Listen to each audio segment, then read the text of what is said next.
Welcome to Ancient Geeks, a podcast about two geeks visiting their days of yore when they were young and experienced all this geekery for the first time. We were geeks before it was chic. I'm your co-host, Tom Grant. And I'm your co-host, Stephen Taylor. And today we're going to talk about The Wrath of Khan, Star Trek II. Last episode we talked about Star Trek 1. Well, it wasn't called 1. It was called Star Trek The Motion Picture, to impress you with its seriousness. It's very, very serious. Very serious. This is a serious podcast about only serious movies. But before we get into Star Trek The Wrath of Khan, what geekery have you been committing on the world lately? So I will echo what you said last week, which is we're preparing for an episode about Godzilla. And I have watched, for me, it's brand new. I'm not enough of a Godzilla nerd to know what era I'm looking at. I just know it's like it's Godzilla. So I'm watching some of the Godzilla stuff for a future conversation. Okay. So I want to talk about a book that I bought and I returned, even though it was a great book. Actually, two books.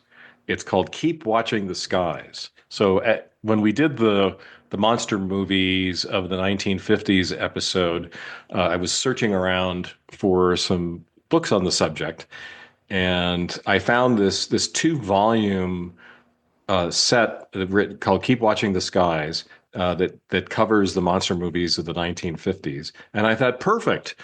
And I wanted to get the physical copy, which I ordered, and then it arrived. And I picked up the box and I said, holy crap, this is heavy. I pull it out, and it's not just 2 volumes. Like I was expecting 2 slender volumes, and not knowing exactly why it was in 2 volumes. It was 2 volumes because this is a very prolific writer who goes into enormous depth on these movies. So you couldn't probably bind it as a single volume. So Right. It was published as 2 volumes, and it's terrific. Like I jumped to the entry about This Island Earth. So I don't know how many people have seen that movie. It's the classic science fiction movie of the 1950s that I still haven't decided whether it's good or bad. But the entry on it was wonderful. I learned all kinds of things from this book, and I can't recommend it enough. I returned it because I didn't want to take up that much shelf space with the physical book, but I definitely got the electronic version of it. Very good. Very good. All right. So, as we ask every time, what would be the soundtrack that we would want for this episode if we could afford it? So I adore the soundtrack, the Star Trek, the Wrath of Khan. And if I was going to pick, I would pick, and I should have looked up the name of the title track. I don't remember right now. It is the music during the battle when Kirk answers back. That's close to what the title of the song is. When he sends the code to the Reliant and the battle ensues from there. I love the music as it plays in that scene. Yeah. I had battle scenes music too. The terrific battle music in this movie. And I find the music a little less intrusive than in the first movie. That's fair. Yeah. They're very proud of me. I mean, I do like Goldsmith's score for the first movie, and obviously some of it becomes quite iconic. But like so much of that movie, it felt like, look, we spent money on the music. Listen to the music. But what music scene were you going to go for? So I think the same battle scene. Yeah. I realize it's called Kirk's Explosive Reply. Yes.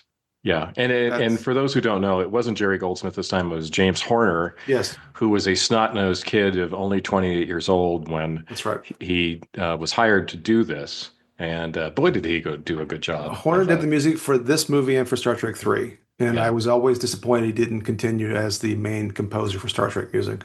Yeah, he really got it. He did. All right. Well, talking about the movie, so just a tiny bit of background. So after the Star Trek, the motion picture, the Star Trek property was fairly moribund for a while until some producers decided that they wanted to do another Star Trek movie.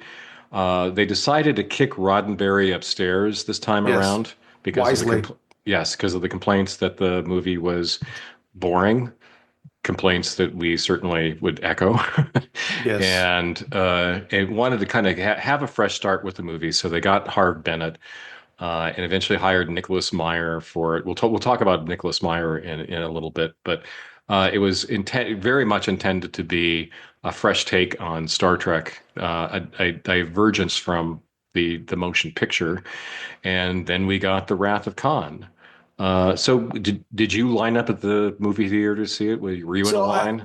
I don't remember there being a line. I do remember being in the theater seeing it. And I I remember there being an annoying child in front of me who kept playing with his drink during the scene where Spock dies. Hmm. Spoiler alert. But yeah, it was we went. A friend of mine, we both went to see it. We were between eighth and ninth grade at the moment in time, and it was something that it was important to go see for us. Okay. Yeah, I went with my wife to be later on. I think this was one of the first movies we saw actually together. And it was in the theaters. We had to line up. Hmm. And I was just overjoyed. I kind of went in with trepidations after the first Sure, movie, of course. and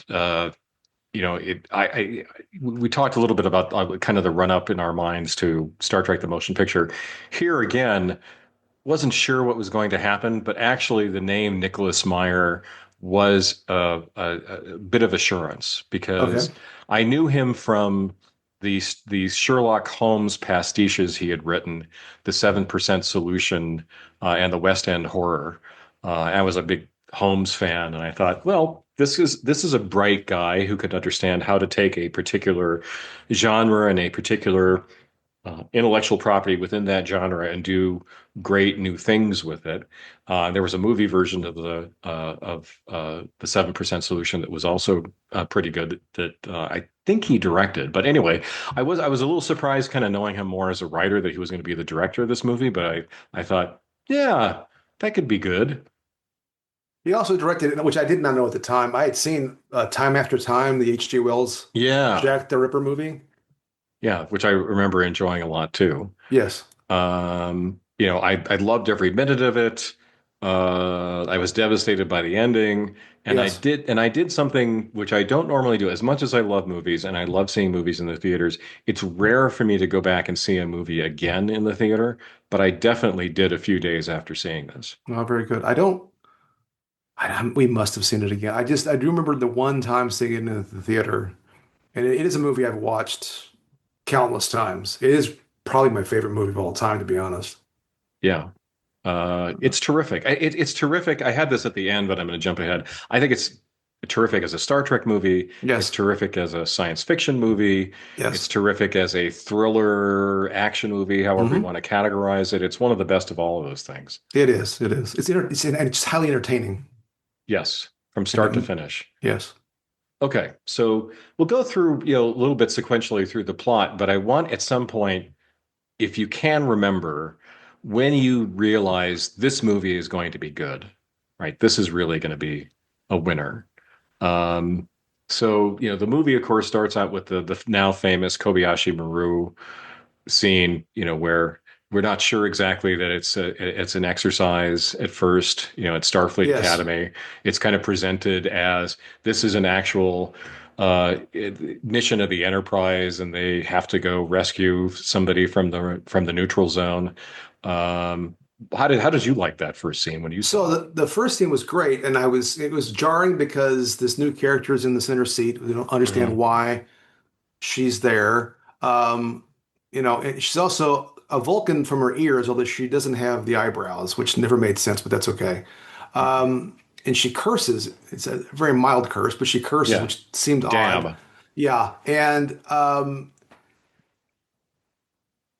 I just remember it being a very riveting scene and very entertaining and like it felt like again, it's really weird, even though it's a very simple scene in some ways. They talk about the neutral zone, they're talking about Klingons and they're trying to do like a humanitarian mission, a rescue mission. It felt very Hmm. Star Trekky in some ways more than anything else that was in the motion picture. Yeah. It just the general atmosphere.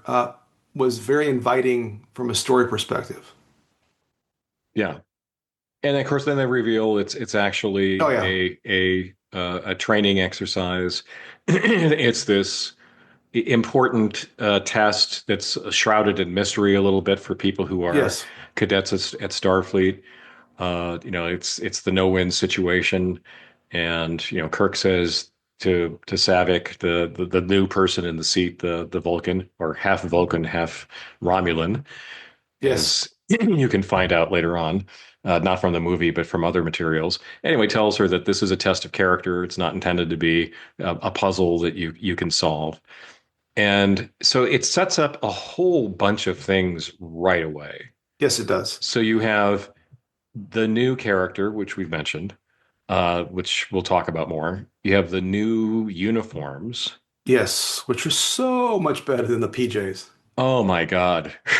Oh my God. They looked like actual uniforms. I think they're my favorite Star Trek uniforms of all time, to be honest. Yeah. Yeah. They didn't have to have all the different colors or, Right. which of course worked well when you were trying to tell people that their investments in color TVs were That's right. a good idea. Um, they just worked, man. They just worked. They did. You had the whole almost the whole cast there of the Star Trek regulars kind of being themselves. Right. I mean, there is lighthearted, but not over the top humor. What about when McCoy asked Kirk, "What about my performance?" And he says, "I'm not a drama critic." Yeah. And then, but they also set up something that they tried to do, as we talked about last week, in the motion picture, when one of them asks, "Wouldn't it be easier to put an experienced crew back on the ship?" And Mhm. Kirk says, "Gallivanting around the galaxy is a job for the young." And her is like, "What is that supposed to mean?" It means you're old. But I mean, or at least, although Yes. not as ancient as certain geeks we may know, but nonetheless, it started to set up this idea of aging out of these adventures and what that was doing to Kirk, who I think really is in his 40s at this point. But it set up that whole issue, which then feeds into the next scene so much better. Or when Spock even gives him the book and says, "Happy birthday, surely the Mhm. best of times," and Kirk, he's not feeling it. He's not happy about the birthday Right. thing. It really, the whole idea of youth and transitions and whether you should try to recapture or somehow still do what you did when you were younger already feels more real 10 minutes into this movie than it felt the entirety of Star Trek the Motion Picture. Right. Yeah, and so in so many ways, this movie feels like the polar opposite of the motion picture. And already we have Kirk who's troubled, but instead of being a jerk about it, Yes.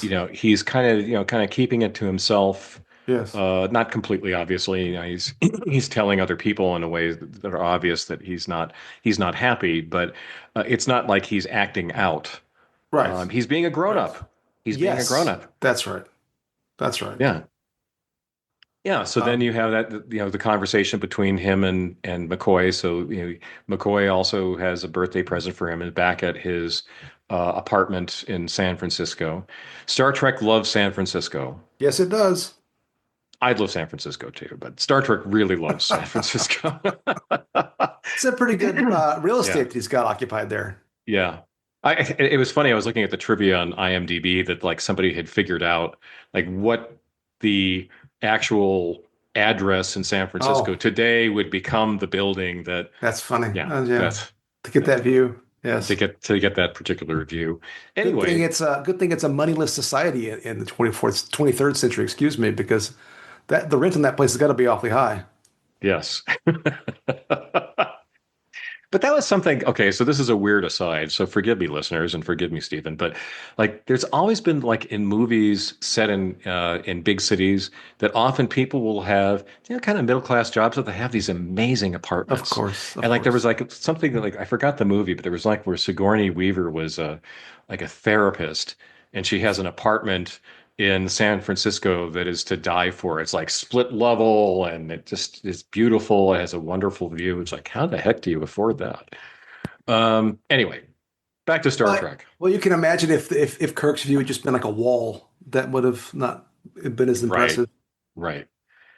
So anyway, Yeah. McCoy comes, bearing gifts. Yes. And he's got some Romulan ale he wants to share with them, and so I guess Romulan ale is like the Cuban cigars of Yes, the that's exactly 23rd right. century. That's exactly right. Okay. Anyway, you're not supposed to have them, but people do, and they're supposed to be the acme of something. Anyway, Best blue drink in the galaxy. yes, and they continue to have the discussion about Kirk having trouble accommodating age Yeah, other and people the have aging birthdays. process. Why are we treating yours like a funeral? Right. Yeah. And But so that, again, it just felt more, again, I'm repeating myself, but the reality, it sounded like two friends talking about this problem instead of Kirk just running around being mean to people. right. Yeah. Yeah. It seemed like a relaxed conversation between Hmm. friends. And McCoy tells Kirk that, he needs to get a command back or else he's just basically going to become one of the antiques. Yes. And it just, and there was a whole bunch of foreshadowing both in this scene and in the previous scene Hmm. to things that are going to happen later. Yes. Uh, and there's a little bit of a gift foreshadowing that McCoy gives Kirk some glasses to wear because he can't take the wonder drug that will solve his eyesight problems. He's like holding the copy of A Tale of Two Cities at arm's That's right. length, Yes. trying to read it. Yeah. Um, anyway, did you pick up on the foreshadowing that was happening? Did you know that it was foreshadowing something? You didn't know necessarily what it was, but that they were foreshadowing something. I don't know at the time. I don't know that I did. It's almost impossible to. I know that movie is so backwards and forward. It's almost impossible to fully see foreshadowing. Although I think of an example that comes up a little later that does. Um, the I mean, I just see the themes, right? The themes of aging and vanity and not quite being willing to accept you're not quite as vital as you were in your 30s. Right. Um, the aches and pains that come along with all that. But what specific foreshadowing were you thinking about? Well, I think that, all the issues around aging, which is the theme, right? Right. I think that the meta theme is really acceptance, as you said. I mean, you said, Yes. accepting death, accepting aging. That's the overarching thing, and also like the foreshadowing when Kirk gets the book and says it was the best of times, it was the worst So of yeah, times. yeah. And Savick asking, well, how did you beat the Kobayashi Maru? Yes. There's a lot of foreshadowing there This is how in much that I've watched it. conversation. I've watched this movie so much that in my brain, the beginning of Tale of Two Cities must in fact be it was the best of times, it was the worst of times, message Spock. It's like that's the quote, right? Yes. Um, anyway. Well, I mean, I think too the way in which the glasses certainly are symbolic throughout. Maybe that's what you're talking about too. I mean, he has the glasses, then he has to pull them out later during the battle to read the computer screen, which he's unhappy about. In fact, he won't leave them on when he talks to Khan. He takes them off, right, turns back to the screen, and puts it Hmm. back on, and then of course they're broken toward the end. That sort of symmetry is I think noteworthy. Yeah. Okay. So we go from this scene to then our first exposure to the Reliant. Yes, So there is this mission, well, one of the regulars from the original crew, Chekhov, is on it. Also, Mr. Leslie, Mr. Kyle. I'm sorry, Mr. Kyle, right? Not Mr. Leslie, Mr. Kyle. Um, anyway, so they're on this ship that is scouting around for a location to do an important test. Yes. Um, what planetoid can they use for whatever this mysterious science project is? Which, by the way, another tangent. Did you ever see the movie Dark Star? No, I have not. Oh, Dark Star is about these three guys who are on a spaceship and they're looking for unstable planets that that they could have to then kind of clear out of the way for people who were going to colonize that part of Okay. space. Anyway, it just when I saw the movie, it reminded me. I was like, oh, that's just like Dark Star, except they're they're not horribly dysfunctional because that was a sort of a dark comedy. And so So, they, sorry, go ahead. no, I was just gonna say, I remember at the time, one of the things I liked about this was another starship. This is just being a nerd, right? Like another Yes, starship, that's cool. But also this idea that Starfleet is not just the Enterprise, yes. right? Because even when the previous movie, except for the Epsilon 9, we don't really see anything but the Enterprise. Mhm. We're one big happy fleet, don't you know? And if you got a big happy fleet, you should have more than one ship. So that was nice. Yeah. And this was part of the deliberate move to try to inject as much of a naval feel Hmm. to Starfleet as they could, which Harv Bennett and Nicholas Meyer thought was kind of lacking from or maybe not lacking, but maybe it'd be fun to play that up. So we Hmm. have uniforms that look more like uniforms. Yes. You have, as you said, that it operates more like a Starfleet operates more like a fleet. You have traditions, like blowing the whistle when Yes. captain comes on board. All these things that were intended to be more naval. How did you like that? I thought it was cool. I just it felt to me. I'm not sure how much. Again, I mean, I kind of got the naval references. It did feel a little more military-ish Hmm. than previously, but I thought it also kind of fleshed out Starfleet. It made sense that they would. I mean, Starfleet's kind of screwy in that it's is it a military? Is it a scientific thing? Is it diplomatic? It doesn't ever fully settle, and I understand part of that's the nature of the show and the stories. But I thought it was really cool the way they enhanced those elements for this movie. Right.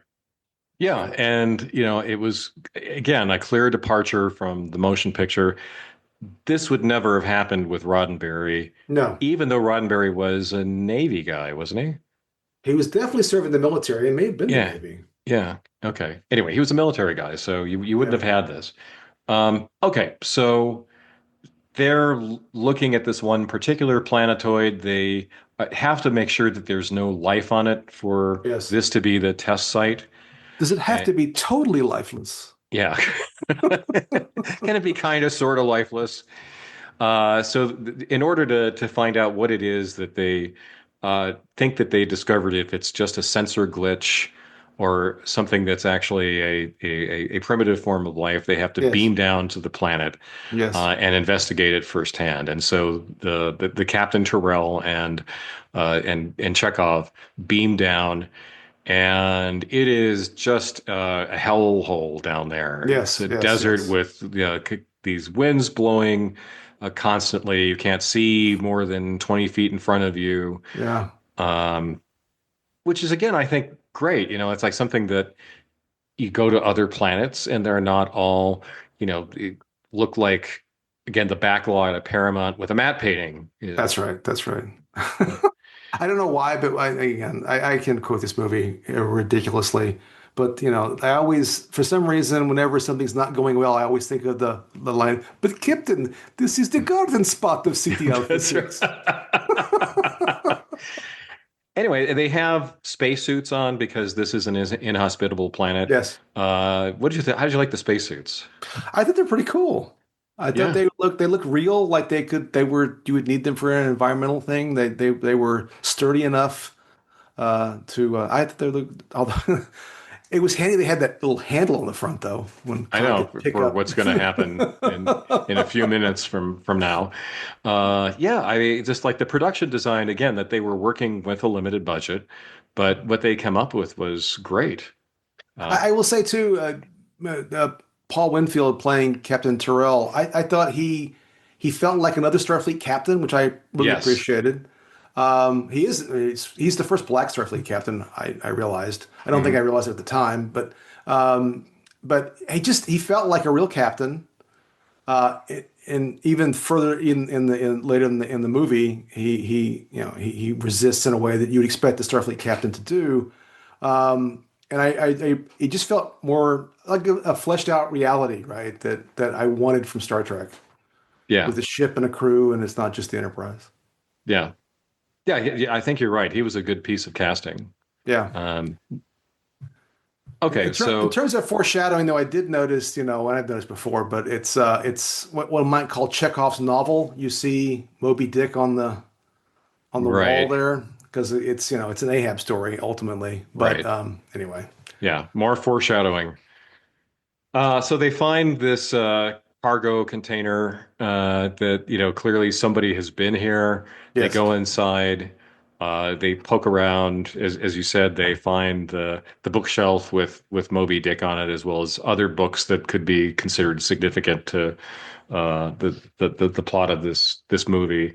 Anyway, and then Chekhov realizes where they are, but he finds yes, something with Botany Bay on it. yes. Botany Bay. Botany Bay. Right. Yeah. And this is where I think like some Star Trek fans worry too much about Yes. continuity because so the actor was and the character were not in the episode where Khan first appears space Right. seed, That's right. and later on in just a couple of minutes from now in the movie Khan recognizes Chekhov. Yes. Who cares? I know. Who I cares? am I am totally content with the notion that he passed him in the hall. That's right. Or he was at a they dropped it and played backgammon together while Khan That's was in right. the sick bay. Who knows? That's right. Anyway, and then they go back outside after realizing that it's Khan, Yes. but unfortunately, all the genetically enhanced Supermen are waiting for them Yes. and bring them back inside. Yes. And this is our first scene of Khan, Yeah. where they're in these costumes that are really kind of weird looking and Hmm. look like they've been patched together from Yes. everything that they could find on the wrecked colony that they were left in. And he takes the helmet off, and you see Ricardo Montalban. Yeah, and it's the music and the blocking, it's really great. And Montalban, I'll say this probably more than one time, he's just so good in this role. Yes, Just so good. And in this yeah, scene's great. yeah, yeah, and he has this amazing confidence, Yes. and this way of talking that sounds familiar and almost a little friendly, but it's clear that he's not. He's He's menacing. yeah, he's incredibly menacing, and so he's clear. It's clear that he wants off the planet, but he also wants something more than that, Oh, yes. and starts interrogating uh, Chekhov and Terrell. And since they clam up then they get asked why they're there. That's when we get the eels. Yes. So Yes. one of the more shocking moments. It's like in the motion picture with the transporter accident. Yes. This was kind of a really Oh, hide under your seat kind of moment. it's a nightmare. It's nightmare fuel with the eels going in the ears and Yeah, yeah, yeah. yeah. Um, So yeah, this is where they put these survivors of what happened to this planet. The other planet in the solar system blew up, knocked this one off its orbit, destroyed the environment. Practically everything died, but these creatures, the nastiest little creatures imaginable, survived, and their little little larvae can then kind of make people very suggestible and then eventually drive them crazy and kill them, which yes. is horrific. The whole scene Yes. with them Yes, it crawling is. into the ears and seeing them kind of turned into puppets of Khan, who then says, "Okay, now tell me why you're here," and then That's then right. then we cut away. Yes. And tell me where I can find James Kirk. And then they Right, that's what he really wants. Yes. So yeah. And then we flash to, of all things, James Kirk. But Yeah, and so I guess among the titles they kicked around for this movie was The Revenge of Khan. The Vengeance of Khan, I The thought. Vengeance of Khan, but like The Wrath of Khan is so much better, It is, right? It because has that sort of biblical sense to it. they were going to call Star Trek, excuse me, the third Star Wars movie was going to be called The Revenge of the Jedi. Mhm. And that's why they changed it from Vengeance of Khan to Wrath of Khan. And what a happy accident that Yeah, was. I agree. And Nicholas Meyer wanted to call this one The Undiscovered Country. Yeah, yeah. Um, And so I'm glad they saved that for a later that's right. movie. It worked later. Okay, so this is where I have to pause and ask. At this point, were you sure this is going to be a Oh, I mean, great movie? yeah, I think so. Yeah, I mean, everything was at this point. I feel like we've been reintroduced to our characters. They feel more like they felt more like Star Trek than the previous movie. And there's an interesting thing being set up here. And again, Montalban's Khan is really compelling, and you can just see this sort of convergence of these stories that's coming, and it's very exciting. And the pacing is really, really good. Yeah. And Balaban is delivering lines that I think a lot of other actors could not have managed as Oh, well. I agree. Yeah, the dialogue could have sounded very campy. You Yes, know, I am in a position to grant nothing. that's right. I think a lot of people would have made that sound silly. He makes it sound convincing, right? I agree. Right. There's this sort of monotonic menace where all these, lines get wrapped around it in such a casual, natural way. It's so Yeah, good. agreed. Agreed. Yeah. Okay.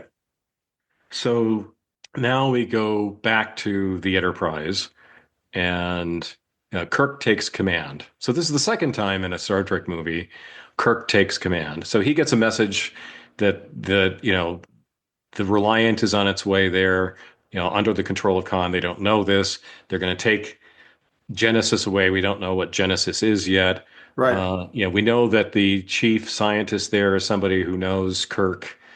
Since she's a woman, like we can kind of guess maybe a former flame. What are the odds? But they're alarmed because Genesis is a super secret project, and if someone's trying to take it away, that's a situation that Starfleet can't allow to happen.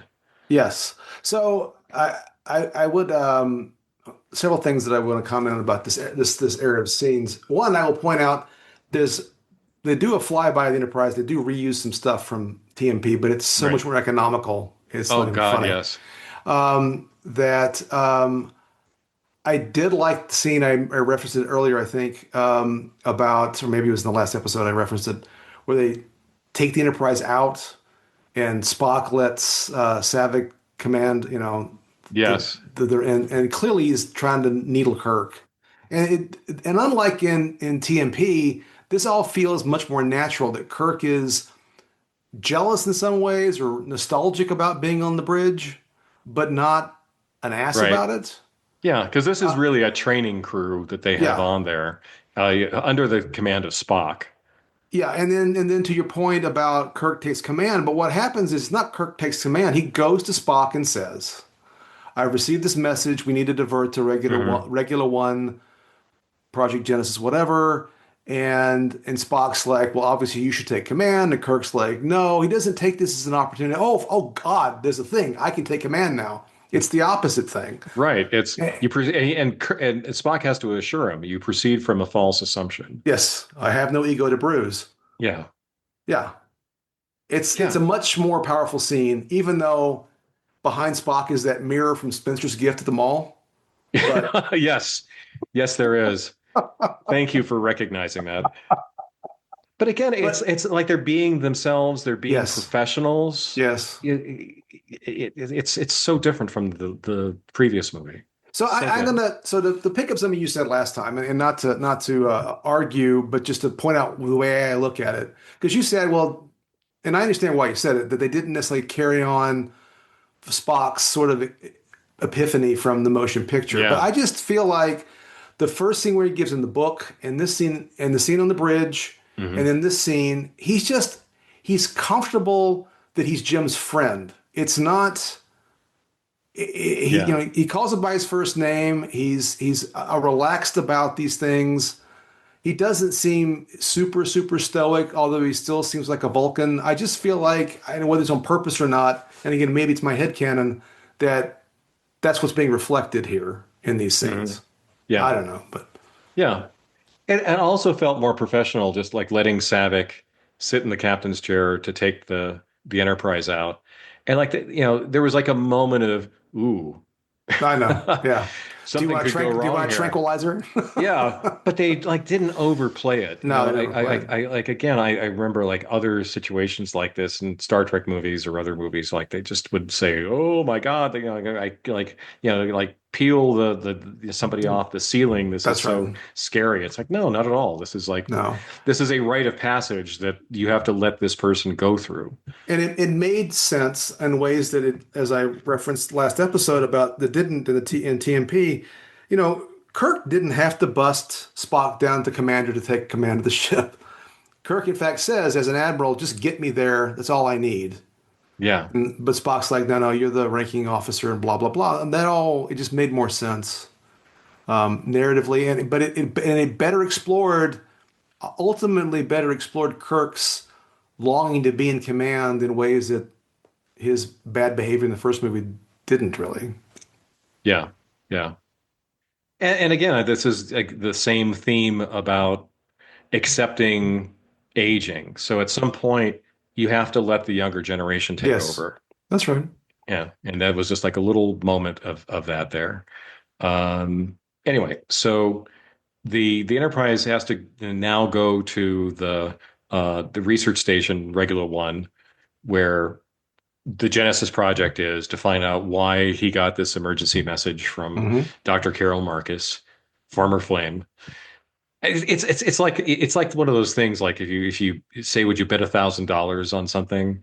You know, like I bet $1,000 that's a former Flame, right? Oh, sure. We know that's going to be the case. Yeah, yeah, yeah. Um, anyway, so they proceed and um, they find on the way there the Reliant waiting for them, Yes. and the Reliant is not communicative, Well, and they're before yeah. you, I just I don't want to overly dwell, but there is a really good scene of McCoy, Kirk, and Spock in his quarters reviewing the Genesis Oh, materials. right. Yes. No, I'm glad that you stopped me. And it really is, again, a recapturing of that Kirk Spock McCoy chemistry that really didn't work in a similar kind of scene in the motion picture, right? Hmm. So Yeah. I just thought it was worth pointing out. And of course, I do love the bit where McCoy talks about, according to myth, the Earth was created in 6 days, but look out, here comes Genesis. We'll do it for you in 6 minutes. Right. Yeah. And it's the standard sort of interplay among the three characters that you Yes, expect, you know, that yes, you have, Spock being the, kind of the coldly rational one. yes. McCoy isn't hysterical. What he No, is saying, "Oh my God, this is horrific. that's right. This is a weapon of mass destruction beyond all imagination that you can Yes, basically destroy an occupied planet and replace it with what you want." yes. Yeah. Which the Klingons figure out in the next movie. Yes. And then, you have Kirk kind of mediating between the two of them. But yes, I'm glad you stopped me there because that is an essential scene. You can really again kind of see the reasons for this friendship, Yes. among these three characters. And to get back to the music, I always like the transition because they're just talking, and then when Uhura pipes down to say that, calls down that there's the Reliant, the music starts Hmm. right there and it kind of builds before the first attack takes place. Right. And that was where you were headed next. Yeah. Well, before we leave that, I just want to also mention we've seen a fair number of computer graphics at this point. Yes. That this movie, I think, is there was some of it in the motion picture, but here you're kind of seeing it regularly.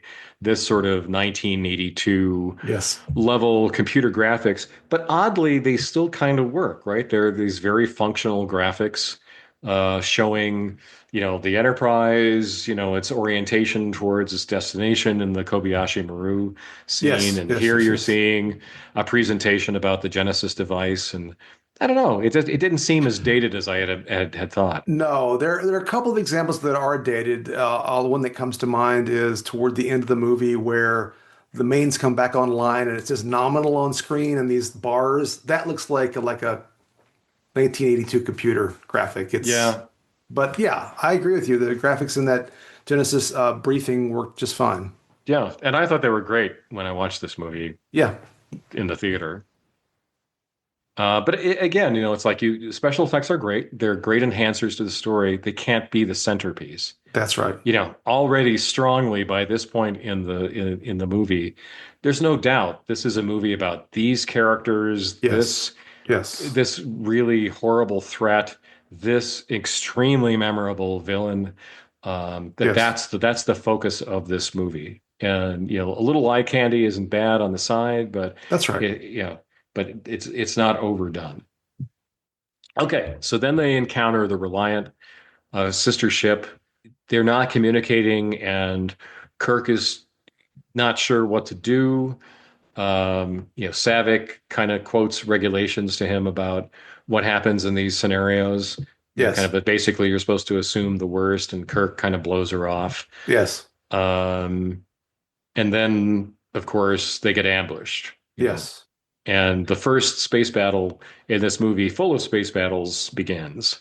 Yes. It's not much of a battle, actually, but no, I mean, and I did notice, and I wrote down Kirk's overconfidence in this scene makes so much more sense than any of his overconfidence in the motion picture. yes. This comes across as an experienced guy. I'm like, okay, I know that regulations say I should put the shields up, but that seems overkill. It's probably, I mean, what are the odds? I mean, really, what are the odds they're going to get attacked by this other ship? Right. Oops. But it felt more organic to the character and just to what someone might do, right? Mm-hmm. As opposed to the stuff that he did in the previous movie. Yeah.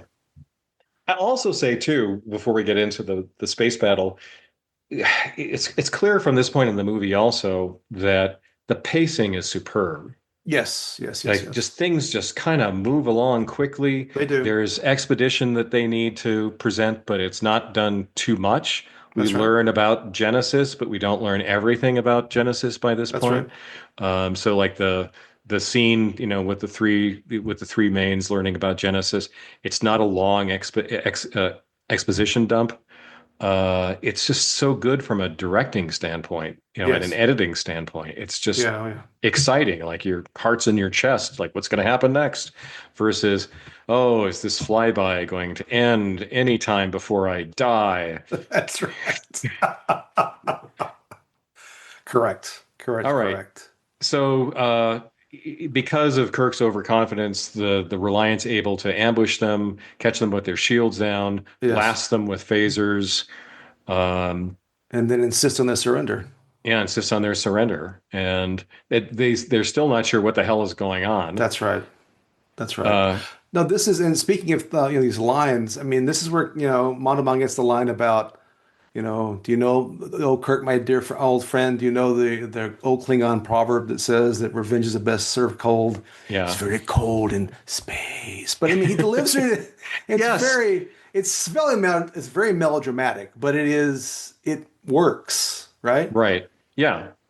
And I also thought like his crew, the augments, Mm-hmm. Mm-hmm. the genetically engineered people, um, they seem to be like I don't know, they seemed like a credible gang Yeah, that's of fair. admirers of this highly charismatic figure.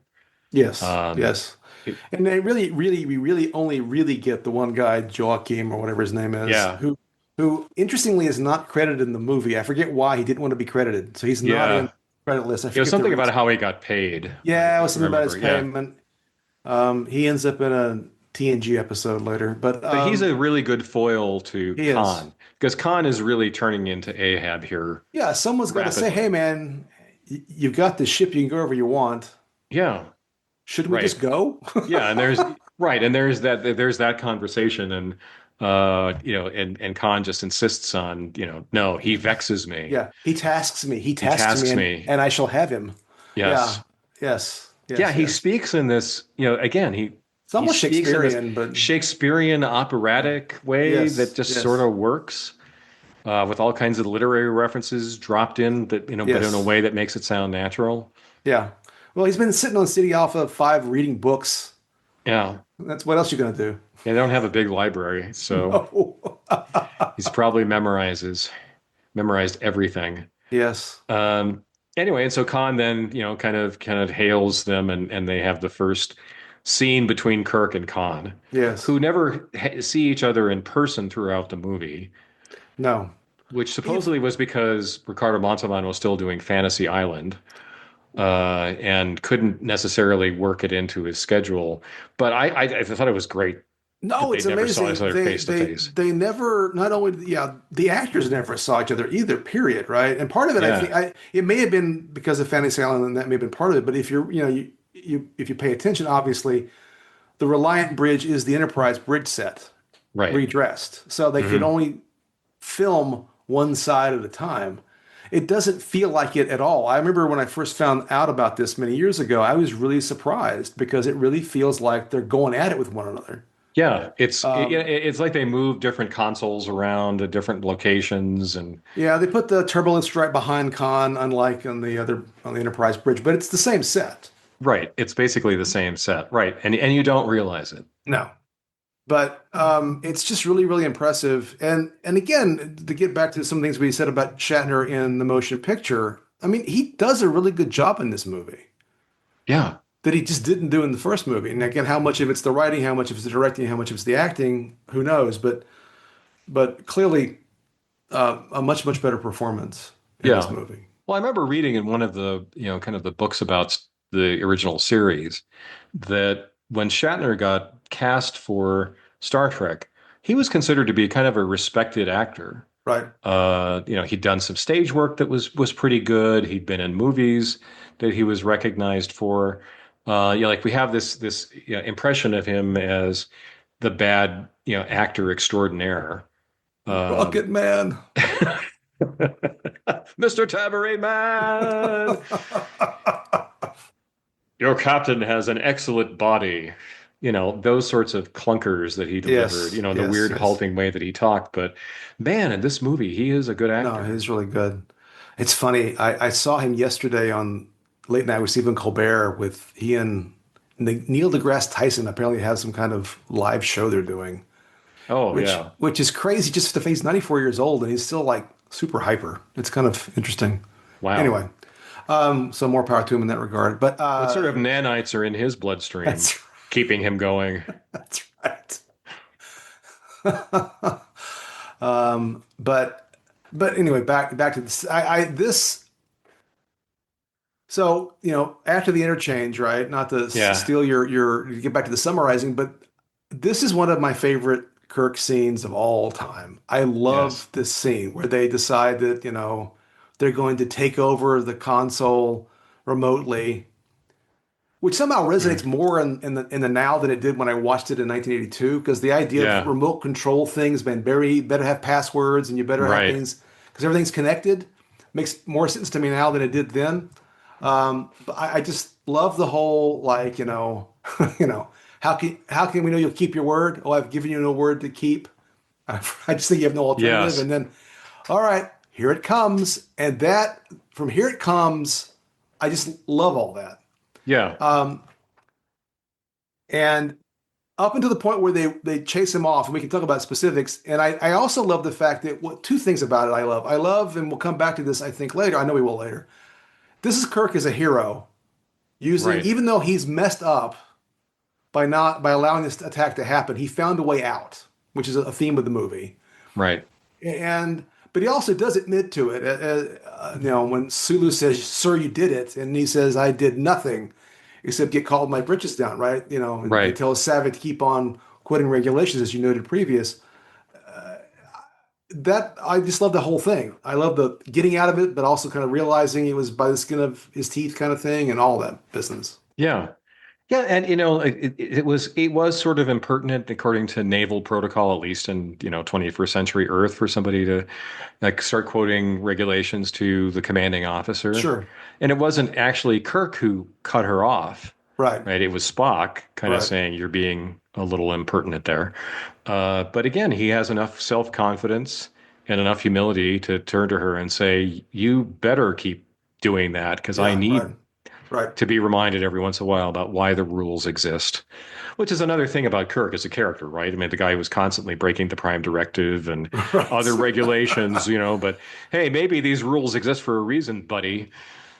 I think the directing and direction in that scene is really good too. Yeah. Like they keep going on Kirk's mouth saying fire, and then all that stuff is happening. And I also, this is a silly thing, but I always wish that is how the phasers looked like going forward. I like that sort Mhm. of individual bolts coming out instead Yeah. of just a stream. I don't know. I just love Yeah. the whole thing.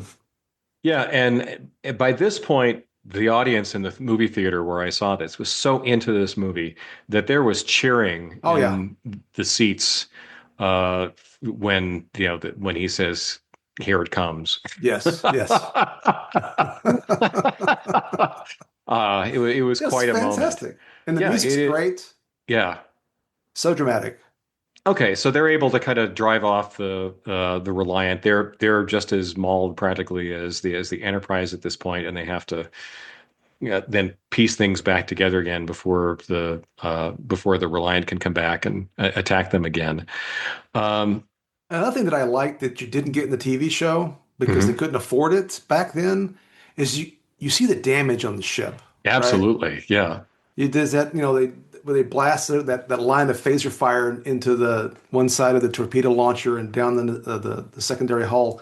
It just that was really cool because on the right. old show they all get jostled around. They talk about how much damage they took, but you never saw any of it. Yeah, only in the Doomsday Machine did you ever Yes, see yeah, a damaged starship. But that's right. yeah, but here and I thought that was great when we were watching it, contemporaneously. Then it was Mhm. just like, wow, Yeah, that's really getting messed up there. yes, Yeah.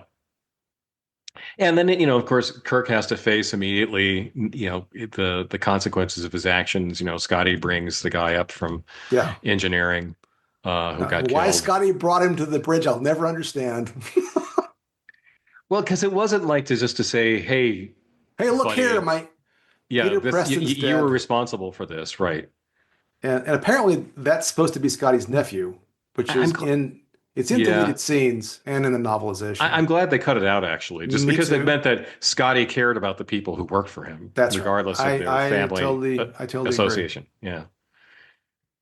All right. So at this point, we clearly know, watching this movie for the first time, that this is a great movie. Yeah. Oh, absolutely.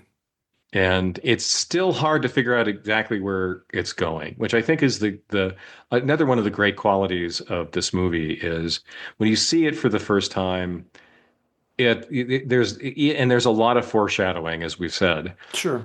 We don't know what's going to be the Yeah. the ending of this. They're going to somehow defeat Khan, but how and at what cost? They've already established that, that there is perhaps a high body count to be had here. Oh, yeah. Not necessarily a major character, but that expects the worst. That's all set up, and so it retains the tension, right? You're not sitting there saying, "Well, okay, this is kind of exciting and this is well directed and the lines are really good," but I can kind of guess what the denouement is going to be. That's right. I think that's totally fair. Okay, so they go back to the space station.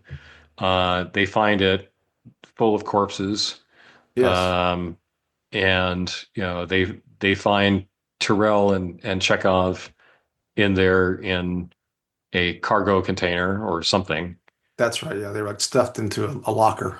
into a locker, right? Like a nerd. No, they were nerds that con stuff into a locker. Yeah. So I thought that at this point they were a little credulous about Tyrell and Chekhov. No, I think that's fair.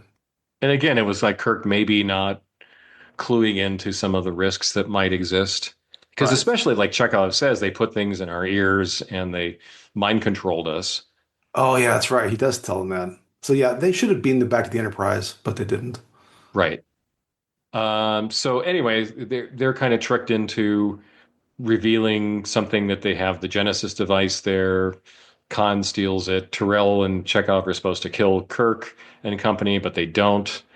Um, that was a great scene, I It was a thought great too. scene, and I referenced it before, and I'll be clear about it here. I think that one of the things that I liked about Tyrell was that's what you expect the Starfleet captain to have, that kind of fortitude, not Right. to carry out this crime. Right. To kill Um, himself rather than yeah, yeah. kill somebody else. And luckily Chekhov was able not to kill himself, which really, but anyway.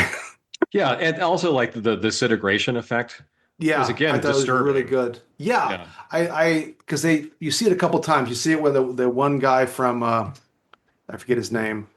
He jumps in front of the phaser fire and he Yeah. disintegrates. But there was this kind of like evaporation. There's a little bit of a scream almost when it Yeah. happened. It Yeah. was really really well Yeah. done. I forgot to say, I think most people are listening to this have seen the show, but they have seen the movie, but they had beamed down to The issue. yeah, they'd beamed the issue. They'd beamed Sorry. down to the core of the planetoid Yes. already. And they'd seen, kind of what the Genesis device could do and so forth, which then leads to another great Kirk moment of him taunting Khan. Yes. Yes. You just keep missing the target. Yes. Yes. Yes. Well, it's the most Yeah, famous scene from this movie. yeah, yeah. Anything else you want to say about it? When he yells "Khan." Yes, Khan. Right, because they're marooned, supposedly marooned there. Buried alive. Yes, Yeah, yeah, yeah. but we also get another one of the great. I think one of the great ideas in the movie, which is hours seem like days. Oh yeah, yeah, that's Yeah, fantastic. No, this then transitions to the scene in the cave where the right. first stage of the Genesis project has been undertaken. And the great part where Savick asks, I mean, this is one of my favorite scenes, and it fits in this whole idea of Kirk as hero in ways that was not true in the motion picture. She asked him what he did with the Kobayashi Maru, and he says, well, he reprogrammed the simulation. Hmm. And he's carrying on and says, I don't believe in the no-win scenario. Right. And then calls up Spock and says, it's been 2 hours, and are you ready? And right on time, Admiral. And he says, I Hmm. don't like to lose. Right. And this is, and I've thought about this before, and I'd be curious what you think about it. I realized how much of my sort of general conception of the character of James Kirk really is from this movie. There are Oh, great examples. point. There are examples of this from the original series, whether it's the Corbomite maneuver, where he bluffs his way out of the ship being destroyed. Maybe the Doomsday weapon, Doomsday machine, where there are episodes of the show where he is seen to be good at cheating the odds or death, but really this sort of I don't like to lose, and I'm going to do whatever it takes not to lose. Really, in Yeah. some ways, comes from this film. Hmm. I don't know. What do you think Yeah. about that? Yeah. I think that that's definitely true. I mean, it was sort of the conceit of the TV show that they always would find a way Yes. out of the situation, but the movie felt different, right? Like, Yeah. yes, maybe they won't survive unscathed or survive at all this particular situation. Well, And I guess that was true that they expected Spock to stay dead after this movie, yeah. and they were willing to definitely rip some things out of Star Trek Well, one of the things I that you would say wouldn't have done about on the that, TV show. yeah, that's true. I mean, a great part of the story, I guess, as it pertains to Kirk, is up and until, and he faces it after Spock dies, but up until that moment in time, he really is like, even though he messed up not following regulations earlier, it's like somehow he can be one step ahead of his adversaries, Hmm. and that he is like extraordinarily capable in this regard. That's why I keep saying he's the hero, but he's such a much more of a hero than he was in the previous movie. It's not even funny, but it just really that scene really and the funny thing, I guess he doesn't come across as arrogant in that scene as much as he comes across as confident, and I actually do have this ability to do these things, Right. right? Um, and it's I think in some ways, especially watching these movies back to back, that really is so missing from the first movie that if you're going to say that I should be in command of this mission because I really am that good, Hmm. then you have to be that That good. good. And he Right. wasn't that good in the motion picture. Hmm. And just it's an interesting contrast in my mind. Oh yeah, I'm glad we watched these back to back. Yeah. Um, so back to the hours seem like days Yes. bit of trickery. I mean, that was one of those great things where something's happening in front of you in Yeah. a movie that's really well written, but you Yes. don't realize it. And suddenly there's the reveal. Oh, Yes. they weren't talking about 2 days. They were talking about 2 hours worth of Yes. repairs that they had to do. And that's something, not that it's Kirk's genius. That happened to be actually just standard procedure. I mean, Right. Right. Kirk Right. and Spock had applied that principle, Yes. intelligently there, but it was again something that you'd expect that Starfleet would have a protocol for this to prevent someone eavesdropping on your secure communications and taking advantage of that in a conflict situation. Yes. Agreed. Yeah. So again, another bit of great writing. Yes. And then you also get the nice line where Savick says, "You lied." Yeah. I merely exaggerated. That's right. That's right. So, what did you think at the time of Kirstie Alley? I liked her quite a bit as Savick. Again, the eyebrows bothered me just for nerd reasons, but I thought she was an interesting addition to the cast. Again, in ways that Ilea and Decker in the previous movie were not. What about Yeah, you? yeah. I wanted to see her again in the next movie. Yes, I was disappointed that she didn't I get was too. I mean, recast. I liked Robin Curtis fine, but I agree that Kirstie Alley was much better in that role. It's a shame she didn't continue. Yeah, I mean, I don't know, played it like it really felt like this was Spock's protege. Hmm. She seemed smart Yes, and capable. They didn't, make her into a sex object the way they did with Ilea that's right. That's and right. the motion picture. I thought she was terrific. The eyebrows didn't bother because her eyebrows were already kind of That's arched, true. so Yeah. it didn't bother me as much. Anyway, okay, so back to the Genesis test site.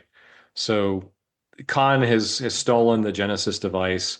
He's going to make off with it. Again, there's a scene where Joaquin says, "Okay, we got what we wanted. That's right. That's right. Yeah. Now's the time, to get the hell out of here." And Khan refuses to Yes. do that. Um, yeah. Anyway, so then we get to the final battle, Yes. which is one of those scenes. If I'm ever like feeling a little down, and I want something to perk me up, and I Yes. look for something on YouTube that's going to kind of get the blood going, this is one of those scenes. I agree. Yeah. So what Uh, do you want to say about the final battle? Gosh, I love well, there's so much. I do love the part where, he goads Khan into following them. And the look on Montalban's face Yeah. when Kirk comes on the speaker. Um, I love the part how they again, it's good writing because it sets it up without it being a bunch of techno babble when Savick says, well, we can't go in the nebula, it'll be our sensors won't work or whatever. And then Spock's like, sauce for the goose, Mr. Savick, the odds will be even. It's just great. And so it like explains why they're going in this nebula without it being a whole lot of backstory about it. And I love the bit where I love all of the shots, like looking down on the starships, like Mhm. crisscrossing. And when Spock realizes that Khan is engaging in two-dimensional thinking, and there's that scene where it's silent. There's no music. Right. And then the Enterprise rises. It reminded me of Jaws or something because they Hmm. all of a sudden it's rising behind. The music starts, and they blow the heck out of the Reliant. It's quite good. What about yourself? Yeah, I mean, I liked how Kirk goaded Khan into following them Hmm. in. I'm laughing at the superior intellect. Yes, yes. That was great. The whole cat and mouse battle, Hmm. it's like in World War II movies, like the destroyer and the Yes, submarine yes. going at each other was fantastic. The idea that, again, people with experience could trump somebody who was really smart, There right? was no there was no commentary in that sentence now, was there? No, there wasn't. But I thought that was incredible. That was completely credible. the only thing that bothered me were the ranges. It's just like like, oh, they're 10,000 meters away. Like, you're in space, you'd expect it to be a little Yeah, farther. that's It's fair. sort of a That's Star totally Trek fair. thing they keep doing where they seemed like basically a football field away from each other, but Yes, that's yes. okay. That's okay. Yeah. I also liked in this movie how the ships kind of moved like warships. Hmm. You know, Yeah, they weren't, fighters zipping around, that's right. Yeah, that's nor right. were they just kind of plodding too slowly forward. They just, they had this sort of odd grace to them as they Yes, moved. I Anyway, I agree. thought that was really, really exceptionally good too. Um, I I kind of also, like, I'm sorry, I kind of yeah, like the idea that it's not as easy as it looks to hit another ship either. It's like you kind of do need right. the targeting, and then all the turbulence makes it more difficult. And, sometimes I like that part of it. So there was an odd feeling I had, again, kind of comparing it back to back with the motion picture. So both movies don't give the characters beyond the big three a lot to do. That's right. But in this movie, they somehow felt more present. Like They did. Sulu on the bridge. Yes. I it kind of felt like it was him more there than just they had a Sulu cutout. He delivered his Right. lines in a more relaxed fashion. He was excited about piloting the ship. Anyway, Yes. Yeah, I yeah, agree. I agree. yeah, the Absolutely.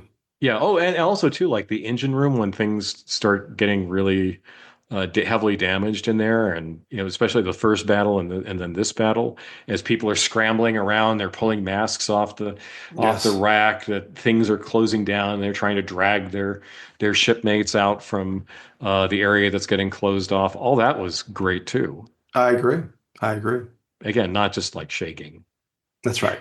but Uh, they still don't have seatbelts.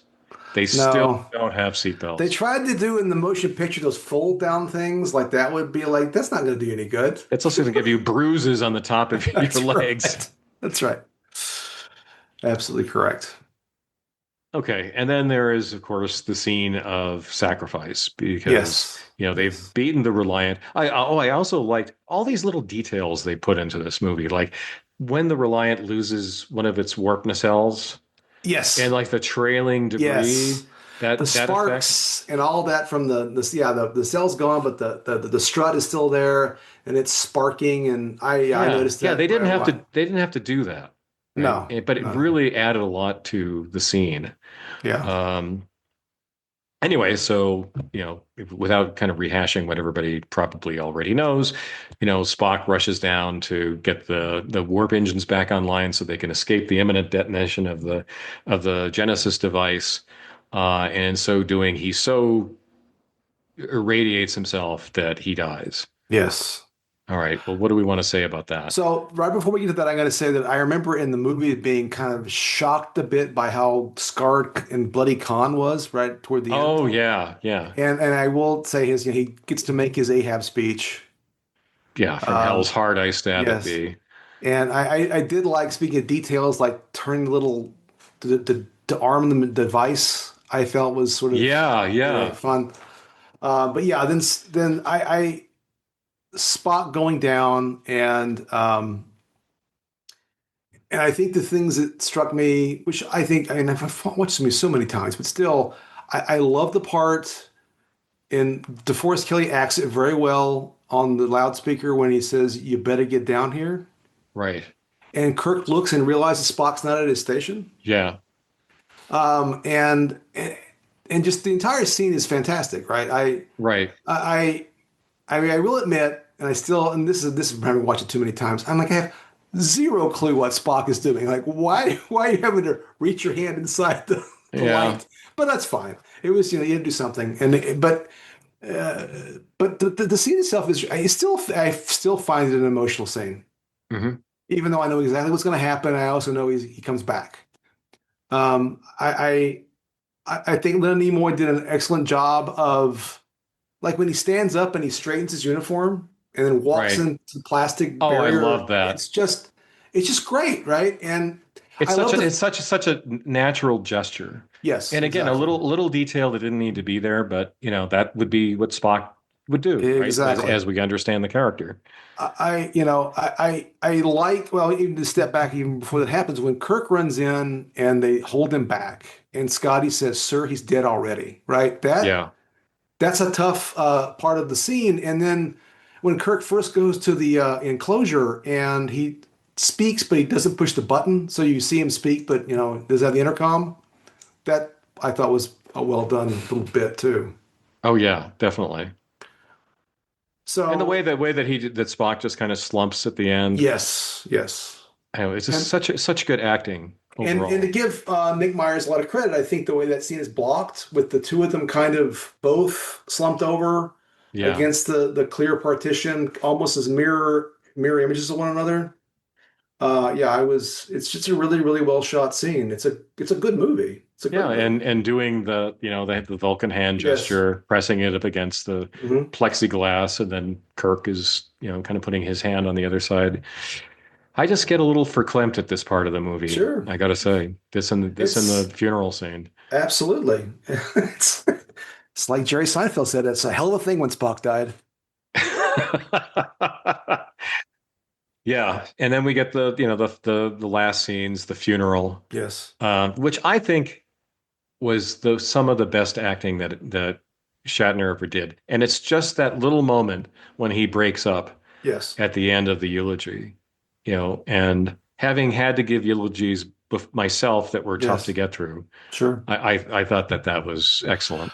No, I think it was a really well done scene. I think that the sacrifice feels real, even though it's Hmm. science fiction, and any of us that even at the time, as a however old I was, 13-year-old, almost 14-year-old watching this movie, okay, mind meld plus soft landing of casket on Genesis planet equals he could come back. Yeah, But that doesn't take away from the sacrifice and the scene and the loss. And again, the underscoring of friendship in this movie is just so unlike, again, to contrast it with the motion picture when, there's these two different scenes where Kirk tells first McCoy and then Spock that I need you. He didn't have to say that in this movie. You can tell that this is his friend and this matters right. to him. Yeah. And through the writing and through the acting and through the visuals in ways that just don't part of it's showing, not telling, right? Hmm.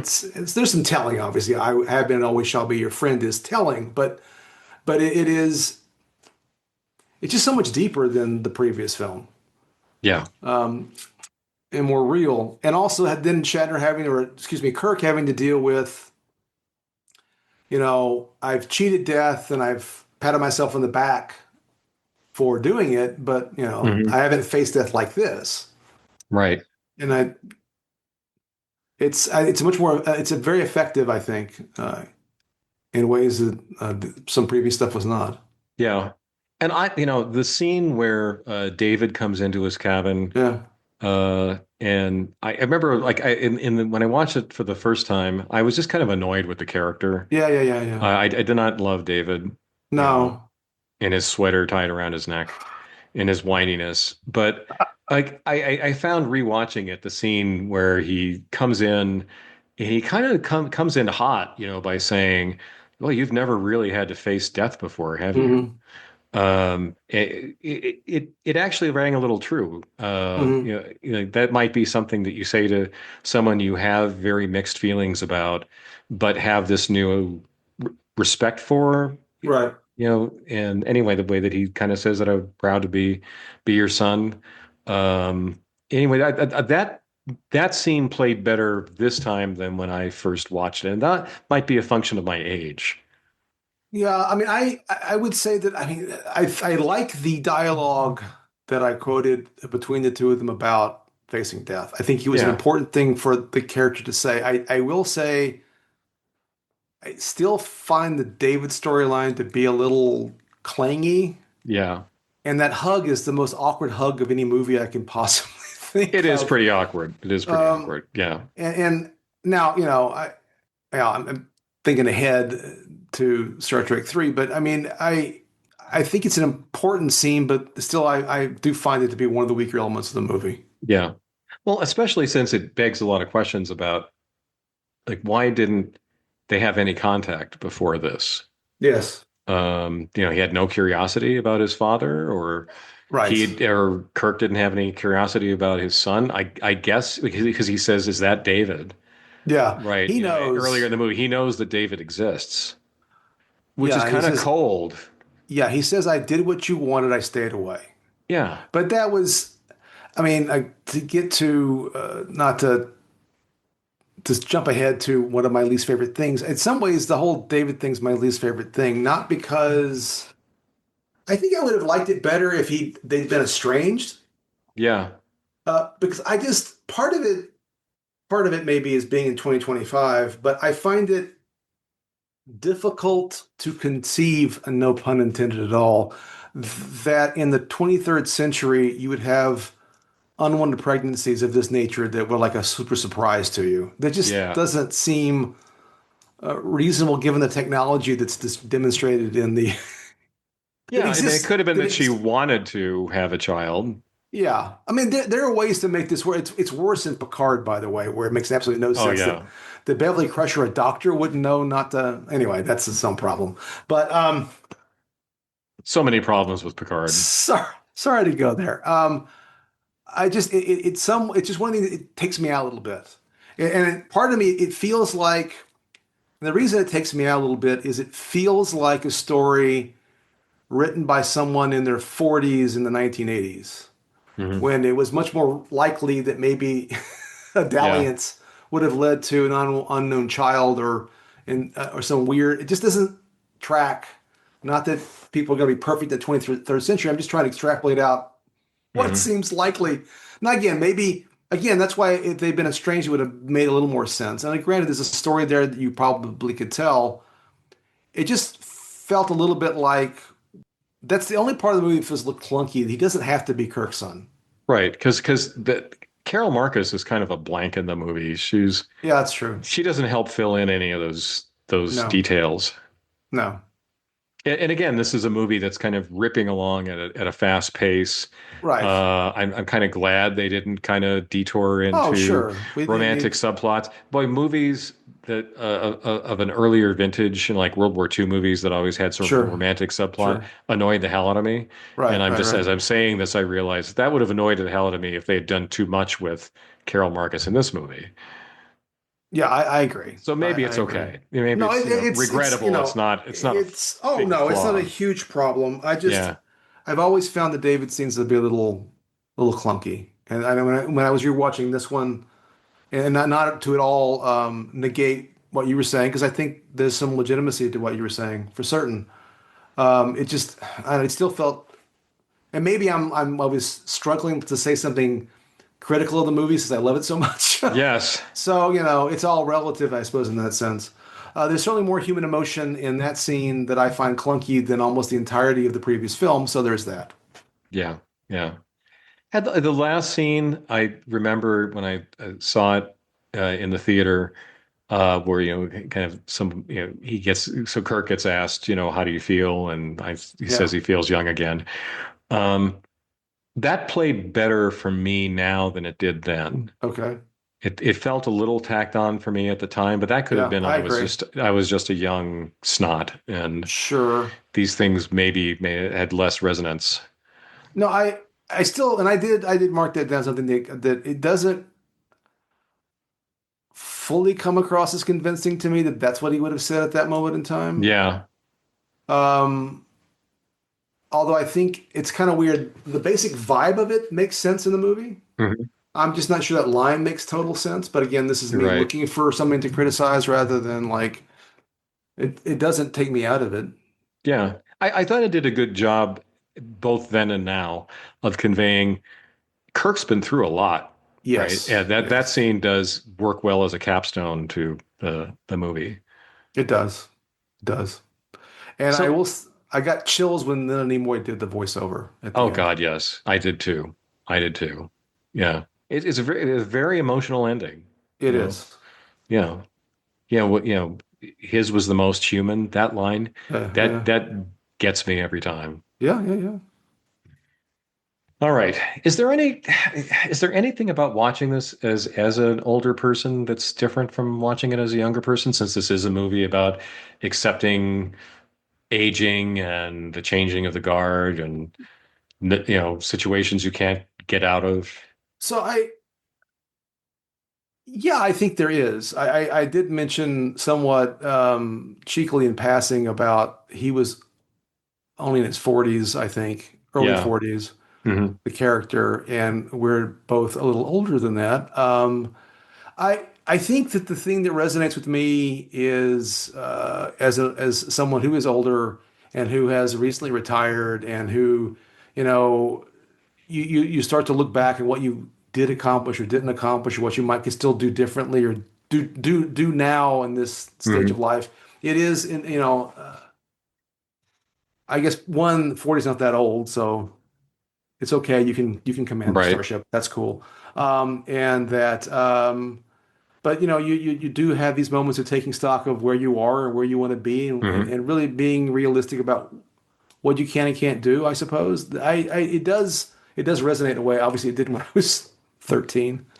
Yeah. And he Yeah. was an old man when I was 13. Look how old that guy is. Come on now. Yeah.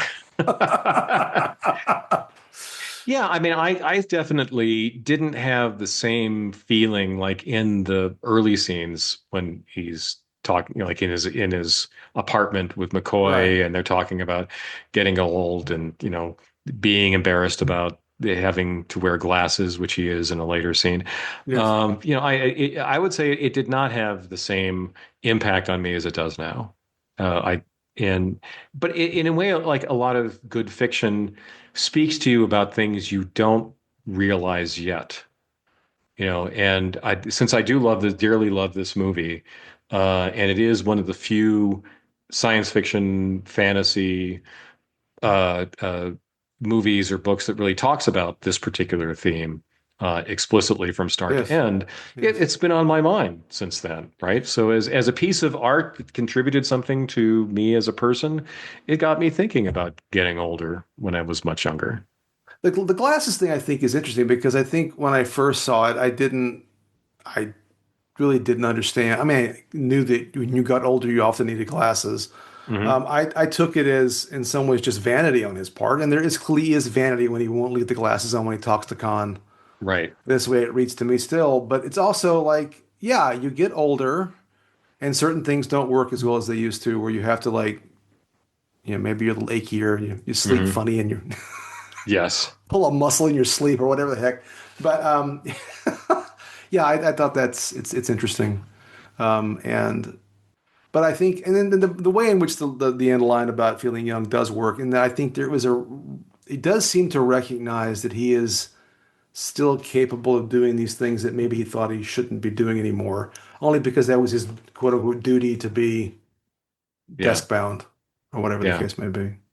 Yeah. Um, Yeah. So the last thing I wanted to say about it, just about the experience of watching this in 1982, was I had gone from feeling after Star Trek the motion picture that Star Trek might not have any right, future right, anymore to right. now, oh my God, yes, Yeah, yeah, yeah. it does have a definite strong future.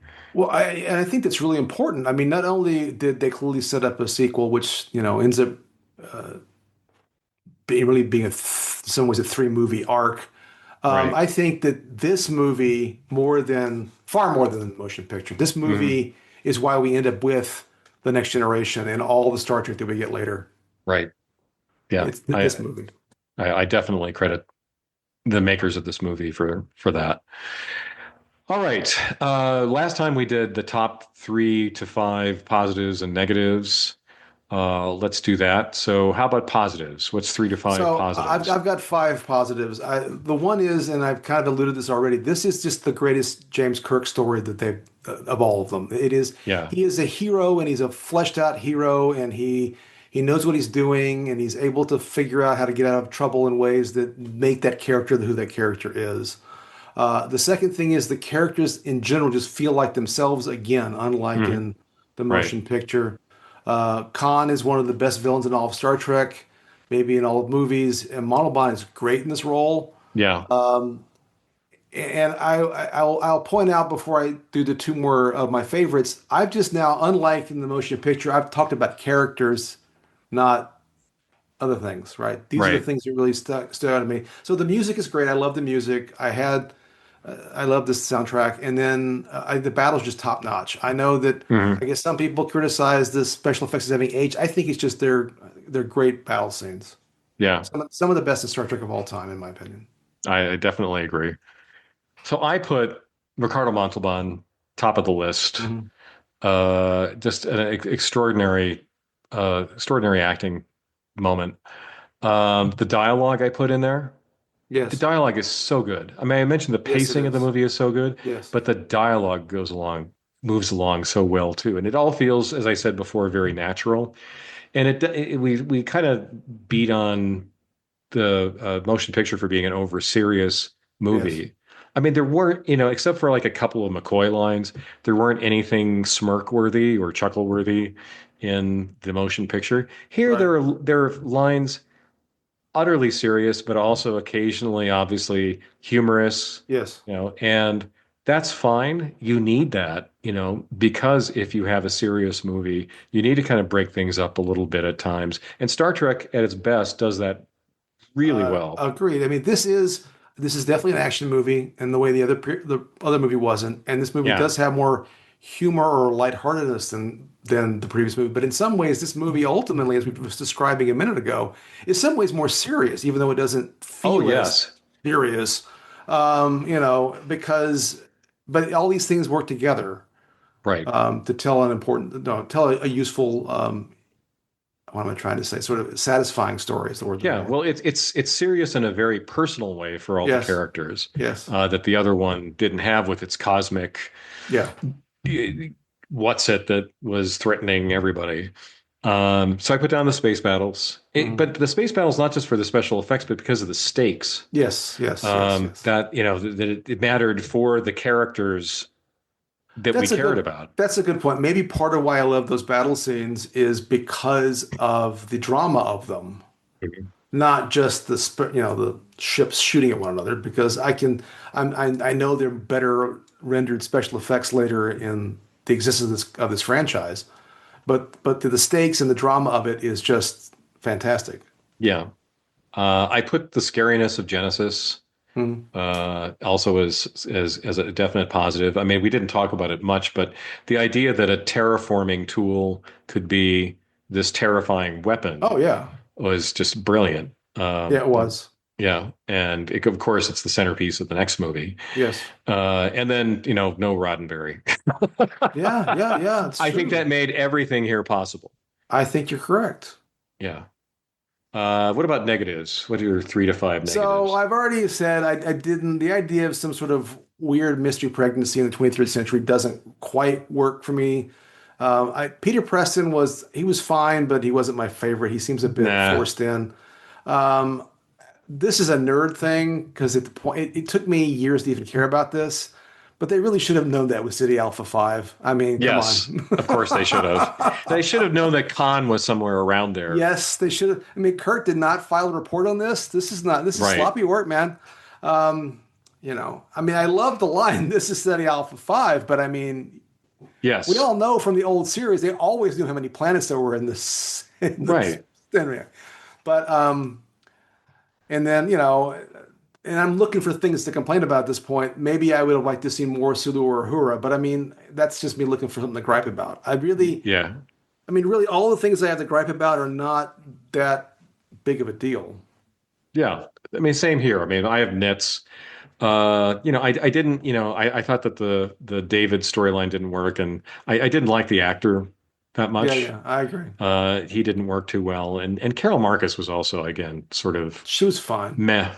You Yeah, know, thinking about like who would Kirk father a child with, we just didn't see any of that there. right.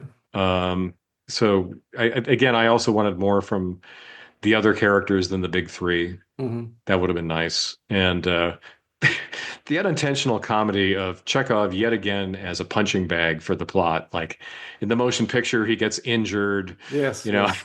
Here he gets an eel stuck in his ear. Although I will say, Chekhov, I think had some good scenes in this Oh yeah, film, definitely, definitely. but and certainly he did better off than Nichelle Nichols or George Takei, Yeah. and maybe even better than Jim Doohan did for that matter. But But if something's going to happen to the bridge crew, yeah, it's going to happen to Chekhov. yes, I also had like other like little nitpicky questions, like why were the other augments so much younger than Khan? yeah. Why? How did they clean up the radiation from the accident? Oh, sorry, the problems at the end of the movie that lead to Spock's death. Like, how did they do that? If Mm. did they not have radiation suits to go in? Anyway, but these are so Oh nitpicky. no, you've got to watch the movie Yeah. 12 times. You start asking these questions. Okay. So this is an utterly meaningless question, but is this the best Star Trek movie? I think it is. I think it is too. I'll even throw it back at you this way. Is it a good movie? Oh, absolutely. Yeah, I think it's one of the best action slash thriller movies out there. So And do you think you can watch it and enjoy it without being a Star Trek fan? absolutely, I think you could. I think so too. It's just again, I'm so steeped in it. It's hard to step outside of it and think about it. But I think it is. Um, I think it can be viewed and enjoyed by Yeah, itself. It's a complete story, right.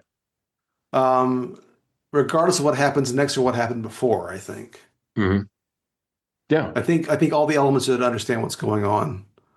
Um, so I made a brief list, and maybe we can talk about this for a moment. Why this is better than TMP? I mean, there's so many reasons. Oh, Some of them fire are away. obvious, like pacing, obviously, but the story's more compelling, just so much more compelling, even though the stakes are in some ways less, Right. right? Um, I think it feels more like Star Trek. Hmm. And ironically, with removing Roddenberry and putting in Harv Bennett as the producer and Nick Myers as the director, who had not seen Star Trek before they got this job, Right. um, is sort of interesting. But I think the thing that really got me, and I've alluded to this, I alluded to it last week, and I've alluded to it today, but I'll say it directly now. This is a story about characters, not a story about some idea, right? Right. This is about Kirk and his internal concerns about aging and his profession and his skill set. And Khan is his anger and his hurt and his vengeance. And even Spock as being a teacher and a mentor and what that all means. These characters they exist as characters. And the story, they exist in the story. Hmm. While the motion picture is simply, like I said, it's like a sort of a mediocre Twilight Zone episode where the whole point of the entire story is to reveal that it's Voyager 6. Right. Um, and that Which just is sort of a meh sort of it's not revelation. yeah, it's not that Yeah. exciting. It's not even that big. It's not even a big gut punch twist. It's just that's what it is. Okay. Um, and it's also about duty and sacrifice and all these things and friendship. They're themes that are not about, as they say, the MacGuffin. Hmm. Um, and it's just so much more of a these feel like they're real characters. They feel like people with motivations. What do you? Absolutely. Yeah. I mean, they feel like the people you want to care about.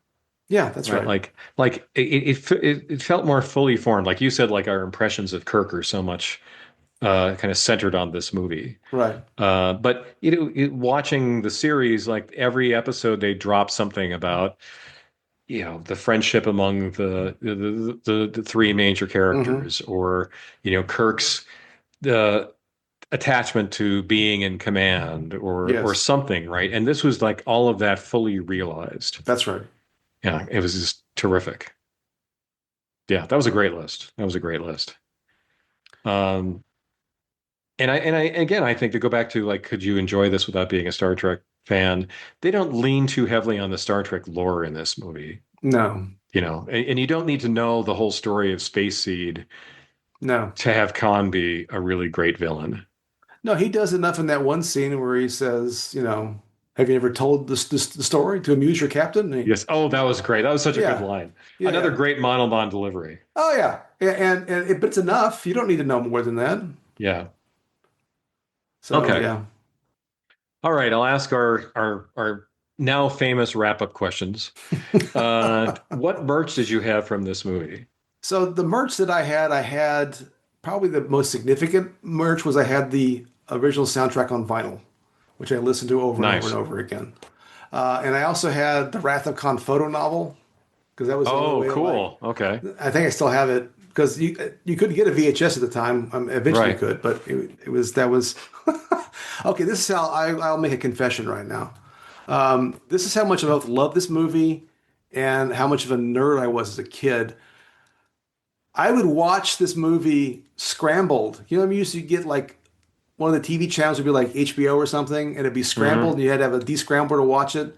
But you could see that you could hear the sound, and I would watch this movie scrambled on TV because I Yes. loved it so much. Oh, yeah. Yeah. I know exactly what you mean.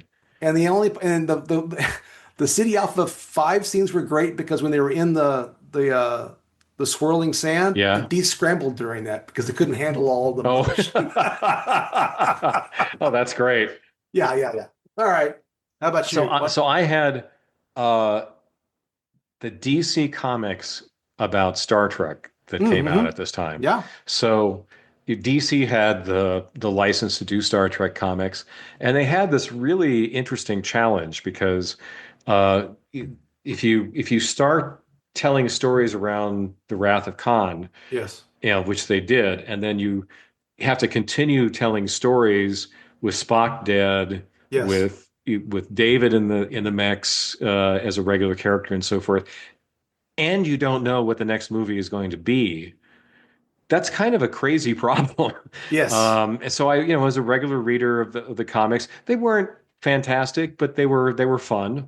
And that was probably the closest thing to merch that I had. I remember those comics. I don't know if I have Mhm. them still or not. I think Mike Barr was the Yes, sculptor. that's right. And yeah, and they managed they had that franchise through Star Trek 3 into Star Trek 4, Yes, yes. including like a whole period between 3 and 4 where they were only Excelsior because the Enterprise had been, spoiler alert, blown up in Star Trek 3. Right. And then they have to get back to Yes. the Klingon bird of prey. Yes, yeah, Anyway, yeah, those are actually, I think they're pretty good actually. I not not I think the best Star Trek comics were probably the ones that Peter David wrote. Speaking of the yeah, now departed Peter David that we mentioned a couple episodes ago. But yeah, I had those comics too. yeah. What merch did you wish you had, or So wish now that you had? so I think I would have loved to have had maybe some of the if they you could have gotten the Mego characters, but in the new uniforms. Yeah. And probably part of me would have liked to have had my own uniform because I love those uniforms. Um, Oh, yeah. I would so have there, loved to have the uniform jacket. yeah, I'd yeah, have worn it's that to just death because it was a jacket, right? yeah, yeah, that's right. It was. It wasn't a unitard. No, it was not. It was a much more family friendly uniform too, for that matter. Right. Yeah, Um, so, I do dearly love Star Trek, but I would not wear a unitard around no, no. Mm-mm. my civilian life. Actually, Uh, they did not learn the lesson because the first two seasons of TNG they had those stupid unitard things I too, know. until I they finally know. figured out that was not a good idea. I know. Was that a Roddenberry-ism I again? don't know, could be. His sort of strange fetish for unitards. Anyway, the Yeah, jacket. I would have yeah, loved to have yeah, the jacket. yeah. It's great. All right. Well, that's where we're going to wrap for this episode of Ancient Geeks. Thanks for everyone for listening. What's that? A distress call from the neutral zone. I guess we better be going. Thanks for listening to another episode of Ancient Geeks. You can find us on the podcast platform of your choice. And please subscribe and leave a review. We always welcome the feedback. If you want to reach out to us more directly, send an email to someancientgeeks@gmail.com. Look for us on Reddit, Facebook, Blue Sky, and other social media outlets. All content copyright 2025 Tom Grant and Stephen Taylor. Music by Reversed Image, whom you can find on Pixabay. See you next time.